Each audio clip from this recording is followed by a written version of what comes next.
Good morning, sections 1, 2, and 3.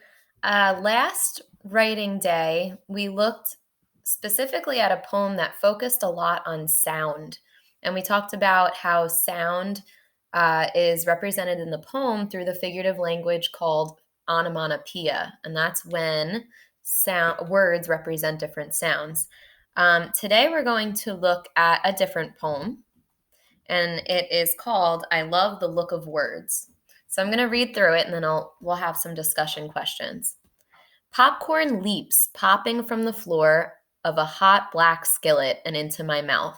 Black words leap from the white page, rushing into my eyes, sliding into my brain, which gobbles them the way my tongue and teeth chomp the buttered popcorn. When I have stopped reading, ideas from the words stay stuck in my mind, like the sweet smell of butter perfuming my fingers long after the popcorn is finished. I love the book and the look of words, the weight of ideas that popped into my mind. I love the tracks of new thinking in my mind. So, question to think about: what words has this poet used to help us understand that reading is like eating popcorn?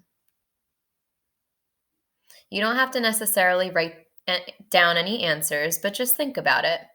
What words has she used to help us understand that reading is like eating popcorn?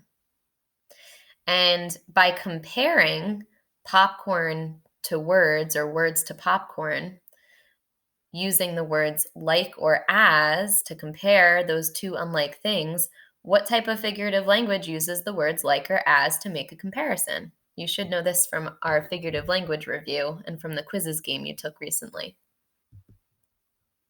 Last time you looked at this poem, Child Frightened by a Thunderstorm, and we were able to write poetry about different types of weather and use different sound devices like onomatopoeia.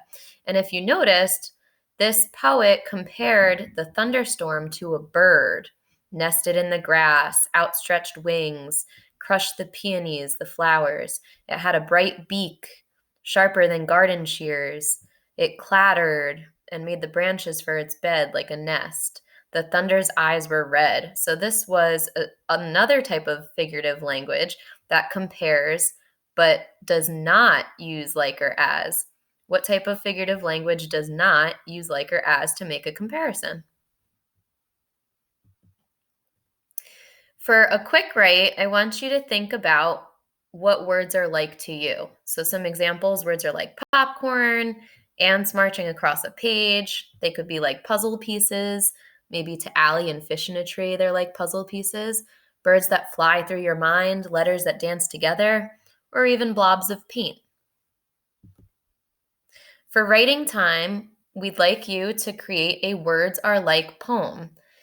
You could create a new poem that includes a simile, like words are like popcorn, or a metaphor, thunder is a bird with red eyes.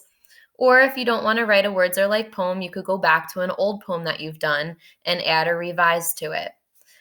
Some things to remember to include would be sensory language, a sound device like onomatopoeia, alliteration, or repetition when you repeat, other types of figurative language of your choice, and try to write in stanzas with lines instead of in sentence and paragraph form.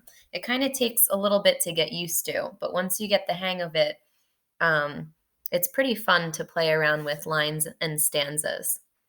Okay. I'll be posting some of my own as well, and I cannot wait to see what other awesome creative ideas you can develop.